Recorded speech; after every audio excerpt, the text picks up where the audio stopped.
Bienvenidos a París, bienvenidos a la ópera, esto es Universo Enmascarado. El podcast para locos de la gran pantalla en el que repasaremos y descubriremos los grandes títulos del séptimo arte.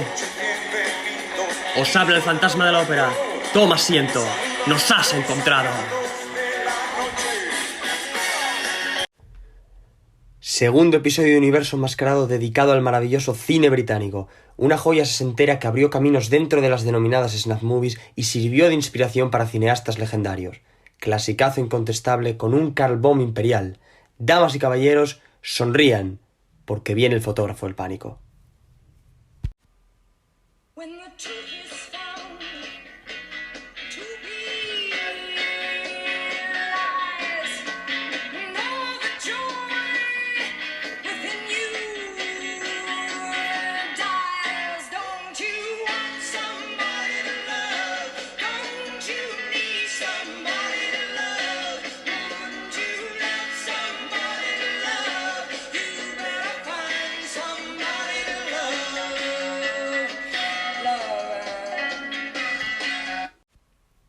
Vamos allá con esta pedazo de película, esta pedazo de joya.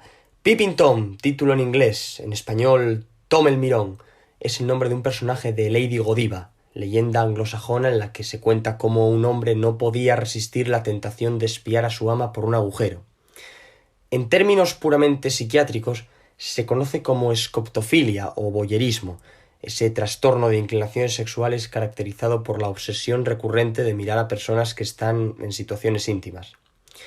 Por otra parte, la expresión está directamente ligada al voyerismo. De hecho, en el ámbito sexual se llevaban a cabo encuentros, espectáculos, entre comillas, en los sex shops donde los clientes tenían acceso previo pago para observar a través de un cristal. El director, Michael Powell, maestro absoluto, máxime en la dupla formada junto a Emeric Pressburger, de la que recomiendo Narciso Negro, la maravilla que se gestó cuando rodaron Las zapatillas rojas. Michael Powell tuvo muy presente todo lo mencionado anteriormente a la hora de filmar esta obra maestra del thriller británico. Odiada en su momento, pero enormemente reconocida años después, en parte gracias a la labor de difusión y recuperación llevada a cabo por gente como Martin Scorsese, gran admirador de la película, y otros cineastas que posteriormente haré referencia. En cuanto a la violencia en imágenes, porque la película respira agresividad y salvajismo por los cuatro costados, todo ello rodado con la elegancia habitual de Powell, un hombre capaz de reflejar la sutileza de la visceralidad. Si bien esa dureza del fotógrafo del pánico no es tanto por la fuerza de las imágenes, sino por el propio protagonista, Mark Lewis, encarnado maravillosamente por Karl Böhm, quien se sintió fuertemente encasillado en el papel de emperador Francisco José I de Austria en Sisi Emperatriz, y rompió totalmente con ese estereotipo de galán aceptando este rol, aceptando protagonizar esta película. Sin embargo, el público, que no acepta los cambios, ni las reivindicaciones o las reinvenciones, mejor dicho, la mayoría de las veces le dio la espalda, y su popularidad cayó en picado. De hecho, no volvió nunca más a tener el mismo nivel que tuvo en Alemania. A pesar de que, trabajó con grandes como Vincent Minnelli en Los Cuatro Jinetes del Apocalipsis y con el representante del nuevo cine alemán, Rainer Werner, que murió joven después de una vida de excesos y películas controvertidas, películas muy polémicas debido a su violencia o temática revolucionaria. Pues Karl Böhm interpreta a un asesino con una mente tan torturada como retorcida. Un psicópata que filma el miedo de sus víctimas antes de matarlas, para luego ver las proyecciones mientras se deleita con su sufrimiento. Es un sádico en toda regla. Él graba los asesinatos y luego se los pone en su casa tranquilamente, como si yo llego ahora a mi casa, me pongo un whisky y me pongo a ver a Marlene Dietrich, me deleito, ¿no? Pues él se deleita de esta manera. Además, y vuelvo a enlazar aquí con el tema del voyerismo, Michael Powell trenza la relación entre esa tendencia y el cine de manera muy interesante, porque el personaje de Böhm trabaja de operador de cámara en rodajes de películas, pero además es fotógrafo ocasional. Esa es la excusa que emplea para atraer a sus víctimas, obligándolas a visionar su propia muerte. Imaginad la situación. Dantesca, espeluznante. Pero por si eso fuera poco, el propio director, Michael Powell, interpreta al padre del asesino, al que solamente vemos durante las grabaciones caseras que proyecta. De hecho, el chaval que sale en los flashbacks dando vida a Mark Lewis de pequeño es el hijo del propio Michael Powell, Columba Powell. Ese chaval, bueno, sabéis a lo que me refiero, ese chaval que sale al principio completamente aterrado, ¿no?, ante la psique enferma de su padre. Todo esto, claro, como suelo decir, de casta le viene al galgo, ¿no?, en el sentido negativo, en este caso, porque teniendo ese padre, pues no es difícil aventurar cómo puede salir el hijo. Pero bueno, en fin, aterrador. La película tiene una fuerza visual tremenda, y eso se debe al continuo juego de miradas, de enfoques y puntos de vista donde precisamente, y esto creo que no se podría considerar como spoiler porque desde el primer momento sabemos quién es el asesino, pero no obstante lo advierto. Precisamente la primera persona en darse cuenta del secreto que guarda Mark es su vecina ciega, la señora Stephens, interpretada por Maxine Audley, que encarna a la madre de Helen, Anna Macy. Helen es interpretada por Anna Macy, una joven que se enamora de Mark a pesar de su personalidad oscura. Esta es una de las primeras películas narradas desde el punto de vista del asesino. Y como dije en la introducción, fue pionera o precursora de las snuff movies, porque además cuenta con una fotografía de Otto Heller, una fotografía colorista excelsa, una gama cromática compuesta por una paleta de tonos apagados, los cuales reflejan la sordidez que se va a tratar a lo largo de la película. Una paleta de tonos apagados, pero al mismo tiempo muy poderosa, que dota a la cinta de un poderío, una intensidad, una fuerza verdaderamente impactantes. Pero si nos fijamos, hay 4 colores que predominan: el rojo, el azul, el verde y el blanco. Y eso a mí al menos me recuerda a Alfred Hitchcock, que es un uso puramente hitchcockiano del color. Yo encuentro paralelismos, por ejemplo, con Vértigo, por el verde, con La ventana indiscreta o con Crimen perfecto. Gran película, Crimen perfecto, con Ray Milland interpretando ahí a un jugador de tenis. Bien, ¿qué son las snuff movies? Porque puede haber gente que no lo sepa. El término viene del inglés snuff out. Snuff out significa morir o apagar en sentido figurado. Son crímenes grabados. Se ruedan asesinatos, torturas, necrofilia, infanticidio y todo tipo de barbaridades perpetradas por los criminales y psicópatas más abyectos. Se cree que el primer uso de la expresión se registró por primera vez en el libro de Ed Sanders sobre los asesinatos de la familia Manson, los que mataron a Sharon Tate. Sin embargo, el término snuff, el término snuff puro, que significa muerte, es más antiguo que eso. De hecho, el uso de la palabra snuff como sinónimo de matar lo hizo Edgar Rice Burroughs. Edgar Rice Burroughs en el 5º libro de Tarzán y las joyas de Opar, del año 1916. Mientras que la frase snuff it significa mátalo. En el plano cinematográfico, si bien el fotógrafo El Pánico muestra un asesino, un loco, filmando la muerte de sus víctimas, la palabra no aparece hasta 1976, en la película Snuff, filmada en Argentina, que mostraba la crudeza de los asesinatos perpetrados por los Manson. En Japón, Guinea Pig, A Serbian Film, prohibida en varios países, o mismamente Tesis, la ópera prima de Amenábar, por la que Fele Martínez ganó el Goya. Son algunos de los títulos en los que está presente la noción de película snuff. Volviendo al fotógrafo del pánico, hay que recordar que, aunque se trate de un clásico de culto, cuando se estrenó fue un fracaso y fue considerada moralmente cuestionable tras serle otorgada la calificación B por la ínclita legión de la decencia y las buenas costumbres. Otro dato interesante es que no solamente Scorsese reivindicaría la película años después, sino también Antonioni, maestro absoluto, leyenda, Antonioni con Blow Up, 1966, Iván Zulueta con Arrebato, 1969, Arrebato con Eusebio Poncela Imperial, bueno, cuando no está Imperial Eusebio Poncela. Recomiendo vivamente tanto Blow Up como Arrebato y por supuesto Tesis.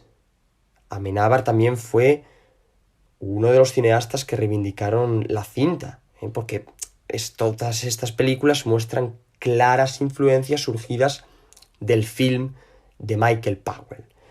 3 titulazos imprescindibles en toda filmoteca, al menos es mi opinión.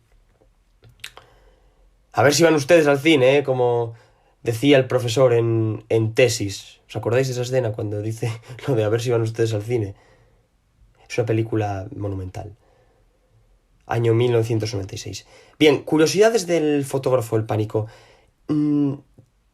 Ha de tenerse en cuenta que la película era más explícita a nivel de erotismo y violencia, pero la censura británica la suavizó. La suavizó porque aquello era demasiado para la época, demasiado para el público y hubo que cortar partes. Se intentó recuperar el material perdido, pero bueno, se considera que se extravió para siempre, por los siglos de los siglos, como ocurrió con London After Midnight. Voy a abrir un paréntesis. London After Midnight, una película protagonizada por Lon Chaney, clásico del cine mudo, que se perdió, si no me equivoco, en un incendio, y actualmente no existen copias de la cinta. Hay una reconstrucción en YouTube de las escenas, pero no es la película en sí misma. Sería un regalo para todos los cinéfilos ver London After Midnight. A mí me encantaría, pero bueno, son cosas que suceden en el cine, pero que también alimentan leyendas, ¿no? Esto de las películas malditas. Algún día hablaré de las películas malditas, o que se perdieron para siempre, de las cuales no hay copias actualmente. Londres después de medianoche, sí señor. Bueno, cierro paréntesis. Otra curiosidad, Michael Powell y esta película consiguieron ganarse el prestigio con el que cuentan ahora gracias, entre otros, a Martin Scorsese, ya lo he dicho, que como muchos estudiantes de cine de los Estados Unidos tuvieron acceso a copias en blanco y negro de la película. Copias en blanco y negro, la película está en color, pero tuvieron acceso a copias en blanco y negro y se convirtieron, en objeto de culto para el colectivo estudiantil. En el plano interpretativo, en primer lugar, se ofreció el papel protagonista tanto a Dirk Bogarde como a Laurence Harvey. Fueron tenidos en consideración para el papel de Mark Lewis. Finalmente se le adjudicó a Karl Böhm. Y también la presencia de Moira Shearer fue un parche, porque la actriz elegida para su papel, que era Natasha Perry, causó baja. Bien, esas son algunas de las curiosidades del fotógrafo del pánico. Y ya para cerrar, a modo de conclusión, voy a comentaros por qué creo que debéis ver el fotógrafo del pánico. Yo creo que hay películas que han de verse al menos una vez en la vida. Ahora que llega la Navidad estáis todos con Qué bello es vivir, una película magnífica, a mí me encanta, pero en lo relativo al fotógrafo del pánico creo que hay muchas razones por las cuales uno debe sumergirse en ese universo tan malsano como sutil y elegante, ¿no? Primero porque, al margen de que sea un clásico de culto, es una película que abrió camino, no solamente en eso que se conoce como snuff movie, sino en el propio slasher. Es decir, el asesino, Mark Lewis, va armado con su cámara, va armado con su trípode, y en la parte de abajo tiene un arma blanca que consiste pues en una especie de cuchillo, en una especie de daga con la que apuñala a sus víctimas. Me parece, si mal no recuerdo, sale de una de las patas del trípode, lo tiene ahí oculto y lo levanta y se va acercando poco a poco y hasta clavárselo en el cuello a la víctima. Hay un plano muy famoso, muchos de vosotros lo tenéis de foto de perfil en Twitter, en el que se retrata, se fotografía la expresión de terror de una chica pelirroja. Y es verdaderamente impactante. Bien, esa una de las razones. Dos, la filmografía de Michael Powell es fascinante, es excelsa, no solamente por la dupla que formó junto a Emeric Pressburger, sino por sus trabajos en solitario, como puede ser este. Aquí no trabaja junto a Pressburger. Otra razón, el color. El color, el uso de la gama cromática por parte de Otto Heller, esa fotografía tan, reitero, elegante como poderosa, es verdaderamente fantástica. Yo creo que además filmar el miedo y filmar los asesinatos de Mark Lewis con esa atmósfera llena de color, sobre todo rojo, azul, verde y blanco, que son los que predominan, es todo un acierto. A mí, porque soy un curioso, pero me hubiese gustado verla en blanco y negro, como muchas otras películas en color y viceversa. Pero bueno, considero que esta versión es alucinante. No obstante, bueno, me hubiese gustado verla en color, como hizo Martin Scorsese. Otra de las razones, bueno, la interpretación de Carl Baum. Esto ya es un poco más subjetivo. A mí Carl Baum es un actor que siempre me ha gustado. Tiene muchos detractores, por supuesto, como todo el mundo, pero en lo que a mí respecta, pues me gusta mucho. Y además considero que, y lo escribía recientemente, lo que define a un actor es la versatilidad. La versatilidad para adaptarse a todo tipo de roles. Y creo que el romper con esa fachada de galán, máxime cuando hizo Sisi Emperatriz e interpretó a José Francisco I, aceptar este papel, si bien no le salió bien porque lo vilipendiaron, creo que fue no solamente una audacia, sino también un acierto, porque demostró que podía adaptarse a otros papeles e interpretar a otros personajes, o a personajes completamente opuestos, en este caso un enfermo mental, un auténtico psicópata, frío y calculador y muy metódico. Y poco más. Yo la recomiendo, ya sabéis, vivamente.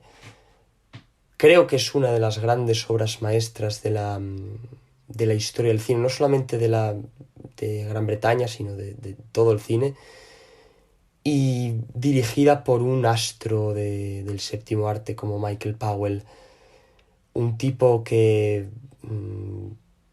siempre me acierta. A mí siempre me encanta ver sus películas, y vuelvo a repetirlo, por ejemplo, Las zapatillas rojas, no sé cuántas veces la he visto, pero me parece alucinante. Y esta igual, y eso que son películas, bueno, completamente opuestas, ¿no? Estilos completamente distintos, pero hay una nota común y es la sutileza y la elegancia con la que filma, y un rasgo inherente a su persona, esa calidad y esa finura con la que rodaba todas las secuencias. Un grandísimo director y una grandísima película. Así que nada, vedla si tenéis ocasión y lo comentamos por Twitter. Gracias por estar al otro lado del micrófono, un saludo fantasmagórico y volveré